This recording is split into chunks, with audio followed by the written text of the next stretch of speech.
कितने साल हो गए इस सरकार को, बताइए? 9 साल हो गए ना। 9 साल में कितने करोड़ रोजगार इस देश में सृजित हो जाने चाहिए? 18 करोड़। इस सरकार का अपना आंकड़ा है, नेशनल सैंपल सर्वे ऑर्गेनाइजेशन का आंकड़ा होता है, और एक मायने में उससे भी ज्यादा क्रेडिबल एजेंसी आज के समय में जो बनकर उभरी है, CMI, centre for monitoring of the Indian economy, उसका ये आंकड़े बताते हैं कि इस देश में करोड़ों रोजगार का सृजन बहुत दूर की बात है, इस देश में करोड़ों रोजगार नष्ट हुए। कुछ नहीं मिला होगा, उससे भी ज्यादा भयावह स्थिति ये है कि जो था वो भी बर्बाद हो गया है। और ये तब जब इस तरह का घोषणा था। एक आंकड़ा आया कि भारत में बेरोजगारी का रिकॉर्ड 45 साल का टूट चुका है। वो इसलिए क्योंकि जो सर्वेक्षण के मामले में जो डेटा को कंपेयर किया जाता है, तो कंपेरेबल डेटा होता है, उसी को हम तुलना कर सकते हैं। कहा गया कि कंपेरेबल डेटा 45वें साल का, 46वें साल का डेटा कंपेरेबल नहीं। इसका मतलब ये हुआ कि शायद हम आजाद भारत में सबसे ज्यादा बेरोजगारी का दर्ज किए गए। 45 साल का रिकॉर्ड नहीं है, 46वें साल का डेटा कंपेयर नहीं हो रहा है। दिक्कत ये है, कंपेयर होता तो ऐसा कौन सा बेहतर हो जाता जब 45 साल से खराब था। 45 साल का रिकॉर्ड टूट गया है, तो 46वें साल इससे बेहतर कैसे था? स्वतंत्र भारत में इस वक्त हम सबसे ज्यादा बेरोजगारी के दौर से गुजर रहे हैं। किस वक्त गुजर रहे हैं? जिस वक्त भारत की जनसंख्या विश्व में टॉप पर आ चुकी है। और जो जनसंख्या टॉप पर आई है, उसमें जो सबसे बड़ा चंक है जनसंख्या का हमारे देश में, जैसे कई देश हैं दुनिया के जहां पे एजिंग एक कंसर्न हो चुका है, जो एवरेज एज है वो काफी ऊपर के तरफ। भारत में जो औसत आयु है वो है 28 साल। भारत इतना युवा देश, तो एक तो दुनिया की सबसे बड़ी जनसंख्या वाला देश, और उसमें इतना बड़ा चंक जो या तो बालक है, शिशु है, युवा है, मतलब वो अपने भविष्य की तरफ देख रहा है। और जब हम कहते हैं कि कोई नौजवान बेरोजगार है, वो अपने भविष्य को अंधकार में देख रहा है, तो ये जो सरकार जो देश और राष्ट्र के नाम पे इतनी राजनीति करती है, जो कहती है कि राष्ट्र का भविष्य बेहतर होगा, 2047 का टारगेट अब दिया जा रहा है नया नया, पहले 2022 का दिया गया, फिर नए नए टर्म दिए जाते हैं, कभी अच्छे दिन आ जाते हैं, कभी अमृत काल आ जाता है, कभी कुछ आ जाता है, उसी में हम लोग खेलते रहते हैं। तो ये जो कहा गया कि ये देश का भविष्य बहुत सशक्त होगा, सुरक्षित होगा, तो देश का भविष्य होता क्या है? पहले हमको ये सोचना। अगर इस देश के युवाओं का एक एक युवा का भविष्य अंधकार में, तो देश का भविष्य उन्हीं युवाओं का सामूहिक भविष्य है ना, या कुछ और है? इस देश के जो लोग हैं, हम सब का भविष्य अगर इंडिविजुअली अंधकार में है, तो देश का भविष्य कैसे अच्छा हो सकता है?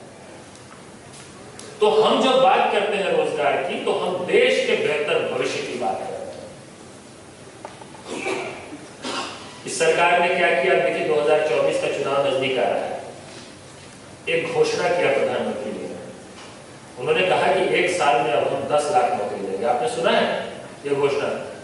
प्रधानमंत्री जी की कोई भी घोषणा तो गांव गांव तक पहुंच जाए।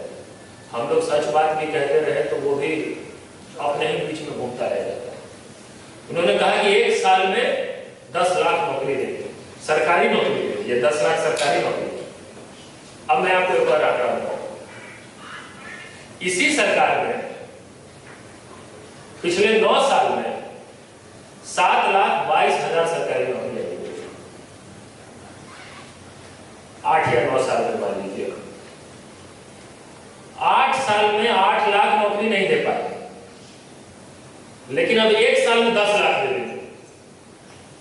समझ रहे हैं? 8 साल में 8 लाख नहीं हुआ, 1 साल में 10 लाख हो जाए।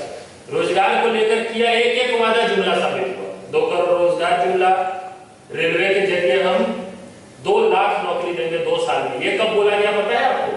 जब 2018 के दिसंबर में आंकड़ा आया एनएसएसओ का 45 साल के रिकॉर्ड टूटने वाला, जिसको दबाया छिपाया गया, कहा गया कि हम तो मानते ही नहीं, अपने ही आंकड़े को कह दिया नहीं मानते। मतलब कमाल की सरकार, सरकारी एजेंसी के आंकड़े को सरकार ने कह दिया नहीं मानते। तो स्टैटिस्टिकल कमीशन के जो चेयरपर्सन थे मोहनन साहब, उन्होंने इस्तीफा दे दिया। कोई भी भीड़ वाला आदमी जो होगा वो इस सरकार के साथ शायद काम नहीं कर सकता। उन्होंने इस्तीफा दे दिया ये कहते हुए कि जब राष्ट्रीय सांख्यिकी आयोग ने वेट कर दिया, अप्रूव कर दिया, तो आंकड़ा पब्लिश होना चाहिए। अगर प्रधानमंत्री ये तय करने लग जाएगा कि कब कौन सा आंकड़ा निकले और वो आंकड़ा सही है कि गलत है, तो यूपीए के समय तो हम बहुत सुनते थे कि किसानों की खुदकुशी हो रही है, विदर्भ में, मराठवाड़ा में, बुंदेलखंड में। डॉक्टर मनमोहन सिंह चाहते उस आंकड़े को क्यों निकलने देते? कोई भी प्रधानमंत्री किसानों की खुदकुशी हो रही है, युवाओं की खुदकुशी हो रही है, ये आंकड़ा बाहर नहीं निकलने देगा। और आप और हम थोड़ा ना ढूंढ लेंगे कि कितने किसानों ने देश में खुदकुशी की है, ये तो उन्हीं एजेंसियों के माध्यम से पता चलेगा। लेकिन इस सरकार ने उन एजेंसियों को भी खत्म कर दिया। भारत का जो पूरा स्टैटिस्टिकल सिस्टम है, पूरी जो सर्वे प्रणाली है, जिसका पूरे विश्व में सम्मान रहा है कई दशकों से, उस स्टैटिस्टिकल सिस्टम को डिस्क्रेडिट कर दिया है इन लोगों ने। आज कोई भी आंकड़ा आता है उस पर जल्दी कोई विश्वास नहीं करता है, क्योंकि आंकड़ों के साथ इन्होंने ये काम कर दिया। इन्होंने जब सत्य के साथ खेल कर दिया तो आंकड़ा तो सत्य का ही हिस्सा है, ये कैसे नहीं कर? तो जितने भी घोषणाएं की हुई सब जुमले साबित हुए। रेलवे में कहा 2 लाख नौकरी देंगे, कब कहा? फरवरी 2019 में, मतलब लोकसभा चुनाव के ठीक 2 महीने पहले, क्योंकि उस समय प्रोटेस्ट होने लग गए।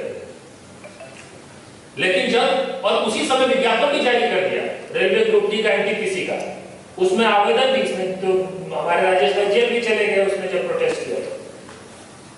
उसमें आवेदन आए 2 करोड़ 42 लाख, 2 करोड़ 42 लाख। कल्पना करिए आप, 242 लाख की बात हो रही है। हम कहते हैं यूपीएससी के सिविल सर्विसेज में 8 लाख लोग अप्लाई करते हैं, इतना कॉम्पिटिटिव एग्जाम है। रेलवे की भर्ती में 242 लाख युवाओं ने आवेदन किया है।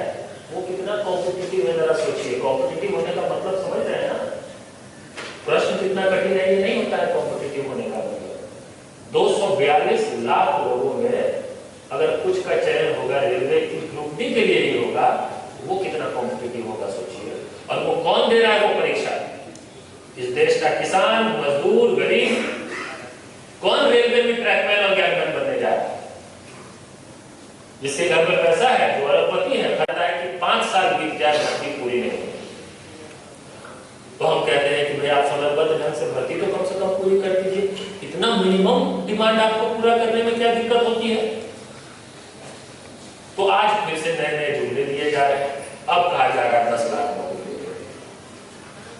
और रोजगार मेला शुरू हुआ है। अब ये महत्वपूर्ण बात है क्योंकि ये प्रोपेगेंडा इस वक्त टीवी पे, अखबार में चल रहा है, अगले कुछ महीनों तक चलेगा और हम लोग सब इस बात को समझ लें।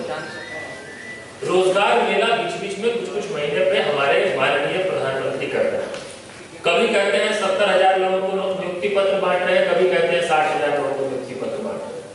हमारे पास इसके सबूत हैं कि ऐसे लोगों को नियुक्ति पत्र मिल रहा है जिन्होंने पहले से नियुक्ति कर रखी। ज्वाइनिंग लेटर कौन देता था हमारे देश में? बताइए तो जरा, कोई बता सकता है कौन देता था? क्या देता था? बहुत सही जवाब, एक बार में सही जवाब आ गया।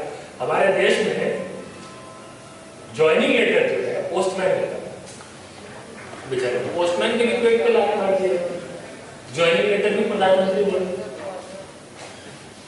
मतलब कोई भी सरकारी नौकरी हो प्रधानमंत्री को मैं दूंगा ज्वाइनिंग लेटर। अब वो कॉफी टेबल बुक का उद्घाटन भी वही करते हैं, वंदे भारत का तो करते ही है। कॉफी टेबल बुक का उद्घाटन लिटरली, मजाक में नहीं कर रहा हूँ, उन्होंने किया है। एक रूट मैप का उद्घाटन किया दिल्ली के कोई एक जगह से दूसरे जगह रूट मैप का उद्घाटन प्रधानमंत्री जी करना।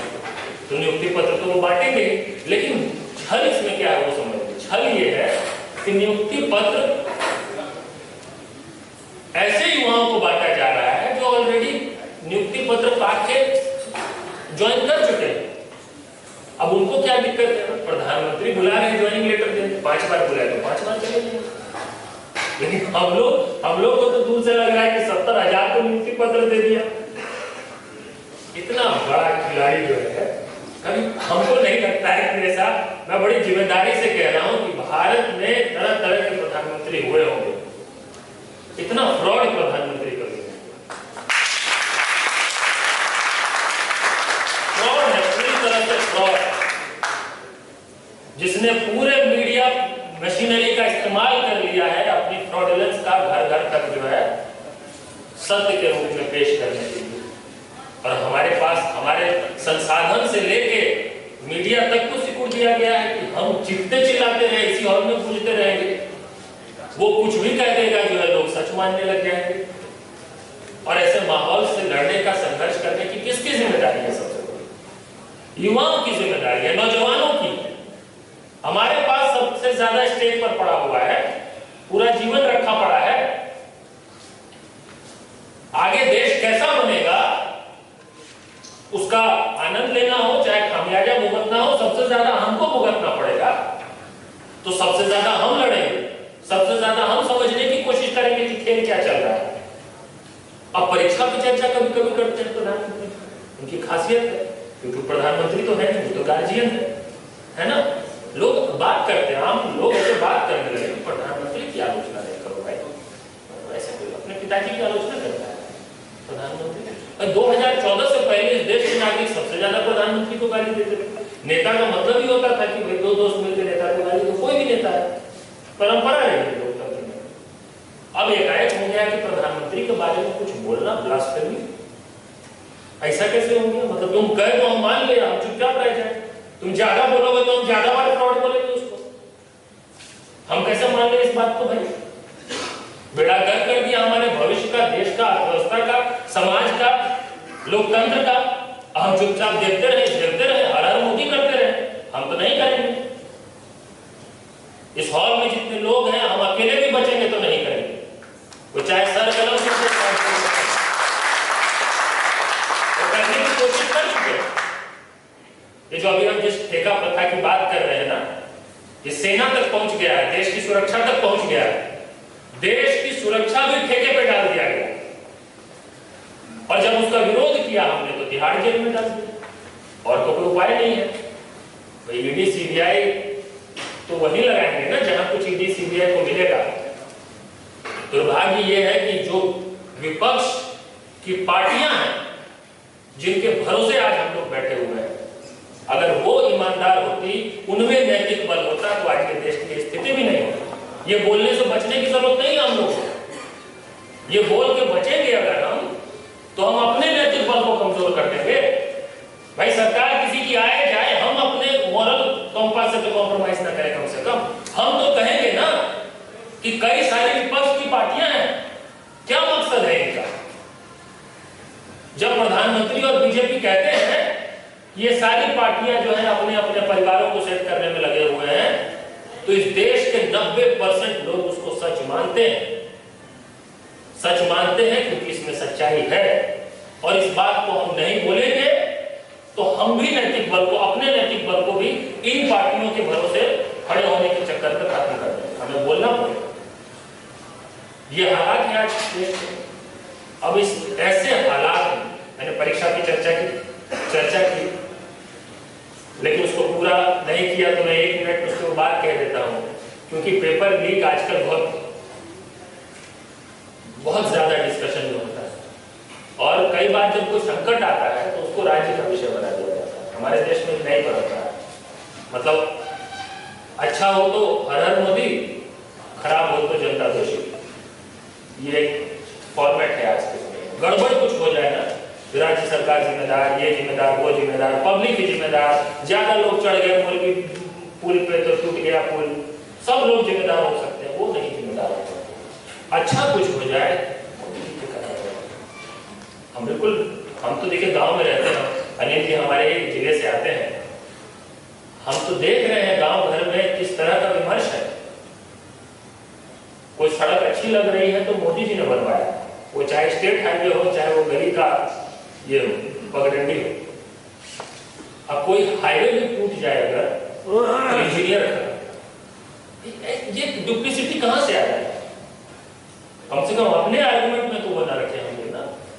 तो परीक्षा पे चर्चा करते हैं। आज तक आपने सुना है इन्होंने कितनी बार न जाने परीक्षा पे चर्चा किया, और परीक्षा पे चर्चा में इतने करोड़ों खर्च कर दिए नवोदय विद्यालय का बजट है उतना इनके परीक्षा की चर्चा पर खर्च होता है। एक बार भी पेपर लीक शब्द आपने सुना है नरेंद्र मोदी की जुबान से? जो आदमी परीक्षा पे चर्चा करे और पेपर लीक पे चर्चा ना करे, वो धोखेबाज है कि नहीं है? हाँ, मैंने क्या नाम जवाब।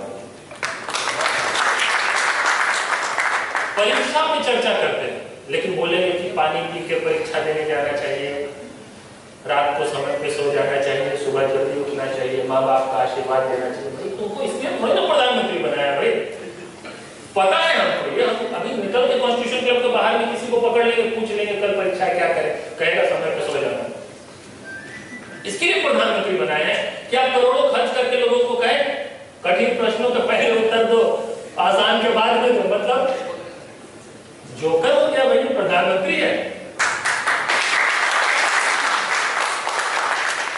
माहौल ऐसा बना दिया गया है कि हम एक शब्द बोल ना सके इसके खिलाफ। जितना ऐसा माहौल बना जाएगा उतना ज्यादा हम बोलेंगे, तब जाके काउंटर होगा। अगर माहौल ऐसा नहीं रहता तो हम भी अपने शब्दों को थोड़ा और तौर के बोलते। माहौल ऐसा है तो हम ज्यादा बोलेंगे, ये ज्यादा जरूरी है। ये परीक्षा की चर्चा है, इनका फ्रॉडुलेंस, इनका रोजगार मेला उसी तरह का खेला।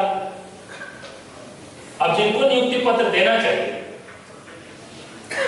सेना में, वायुसेना में पूरी भर्ती प्रक्रिया कंप्लीट करके सिर्फ ज्वाइनिंग लेटर का इंतजार कर रहे थे, उनको ज्वाइनिंग लेटर नहीं दे रहे।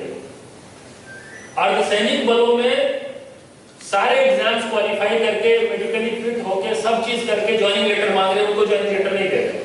वो लोग नागपुर से मार्च कर रहे थे दिल्ली तक, लेकिन कहते हैं कि हम ज्वाइनिंग, जिसको देना है उसको दीजिए ना ज्वाइनिंग लेटर। जो क्वालिफाई कर गया है, जो डिजर्व करता है, उसको आप ज्वाइनिंग लेटर देते नहीं है। जो नौकरी कर रहा है उसको बुला के बोलते ला एक और ज्वाइनिंग लेटर तुमको दे दो। कमाल है। अब ये हालात, इसमें हम कह रहे हैं कि ये वो विषय है जिस पे आप जब लोगों के बीच जाके बात संवाद करेंगे और बिल्कुल नैतिक बल के साथ करेंगे, किसी पार्टी, किसी विपक्ष का एजेंडा नहीं चला रहे हैं हम।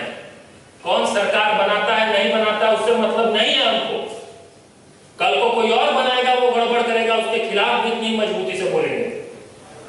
लेकिन हम जब लोगों के बीच जाके लोगों को ये आश्वासन दे पाए कि हम सही में स्वतंत्र मन, स्वतंत्र चेतना से, ईमानदारी से, पूरी नैतिकता के साथ जब हम इस विषय को रख रहे हैं तो लोग सुनते हैं। ये जो कई बार एक्टिविस्ट के बीच में, हम लोगों के बीच में, आइए सर,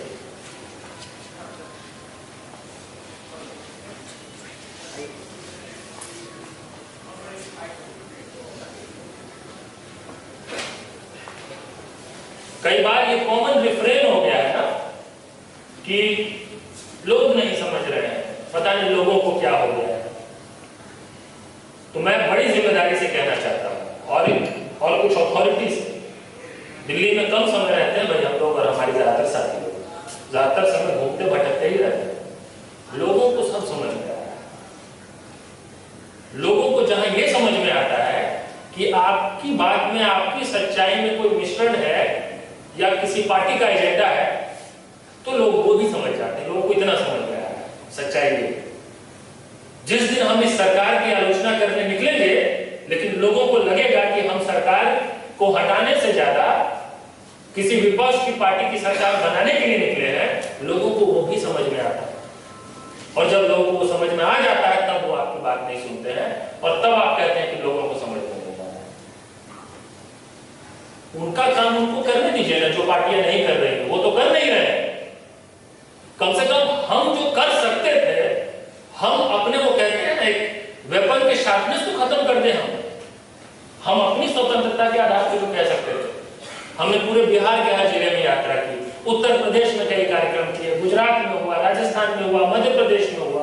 हर जगह मैं जिम्मेदारी से कह रहा हूं आपको, ऐसे ऐसे लोग जो मुझे पता है जिनके अंदर इतना कम्युनल जहर भर दिया गया है आज के समय में कि कल को कोई माहौल बनेगा तो भीड़ का हिस्सा होंगे किसी कम्युनल प्रैक्टिस का। लेकिन जब वो भी बात सुनते हैं, जब आप उनसे बात करते हैं और कहते हैं कि रोजगार समस्या है, संकट है, तो उनको भी समझ में आता है। उनसे भी आप उसके बाद धर्म पे भी, जाति पे भी और सारे अनकंफर्टेबल सब्जेक्ट्स पे बात कर सकते हैं जब उनको ये समझ में आ जाए कि आपका नैतिक बल इंटैक्ट है, आप कहीं से कॉम्प्रोमाइज नहीं। तो हमें अपने इस आंदोलन को इसी स्वतंत्रता, इसी नैतिक बल के आधार पर आगे ले जाना। जिनको साथ देना है, जो राजनीतिक दल है, जिनको समझ में आना चाहिए कि भाई ये विषय है, इसको उनको उठाना था, वो नहीं उठा रहे हैं, हम लोग उठा रहे हैं। उनको अगर देश में राजनीति करनी है, चुनाव लड़ना है, वो हमारा साथ दे। हम उनका साथ देने के लिए नहीं आए। हम क्यों उनका साथ दें? उससे बढ़िया ज्वाइन न कर लें। वो दे साथ जिस दिन ये आंदोलन खड़ा हो। हर पार्टी दे साथ। कोई भी पार्टी जिसको लगता है कि ये जिस भारत रोजगार संहिता की हम बात कर रहे हैं, जब हम जिस रोजगार अधिकार की हम बात कर रहे हैं, जिस समयबद्ध भर्ती की बात कर रहे हैं, जिस ठेका प्रथा को बंद करने की बात कर रहे हैं, जिस मॉडर्नीकरण की नीति को खत्म करने की बात कर रहे हैं, हम इस पर जो भी दल साथ देगा वो साथ है। हम उनका क्या साथ दें? हमारी जरूरत ही क्या है उनको, किसी को? हम क्यों इस मुगालते में जी रहे हैं कि हमारे साथ से कुछ बड़ा होने वाला है? हमारी तो सबसे ज्यादा इफेक्टिवनेस ही इसी में है कि हम स्वतंत्र हैं और अपनी बात कहते हैं। तो हम उस पर कायम रहते हुए संयुक्त युवा मोर्चा के पूरे अभियान को आगे ले जाए।